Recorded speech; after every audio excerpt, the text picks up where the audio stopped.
Tras el anuncio del Gobierno municipal de Gandía de iniciar los trámites para ubicar un colegio internacional en instalaciones municipales, han llegado las primeras reacciones. Desde el Grupo de Compromís de Gandía han calificado de auténtico despropósito el hecho de que el Ejecutivo local fomente este tipo de iniciativas. El concejal nacionalista Facun Puig ha señalado que su grupo no apoyará esta propuesta porque entiende que el dinero público debe destinarse a la educación pública.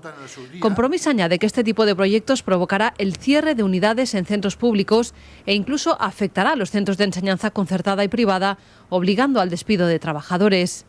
Puig ha señalado que su partido no entiende que el ayuntamiento tenga problemas para pagar los alquileres de locales con servicios municipales y, en cambio, renuncia a un edificio público y traslada el CSICOM a otro por el que probablemente tenga que pagar un alquiler. Por último, el Grupo Municipal de Compromís ha pedido por registro de entrada la convocatoria extraordinaria y urgente del Consejo Escolar Municipal para que aborde esta cuestión y traslade su preocupación al Gobierno municipal.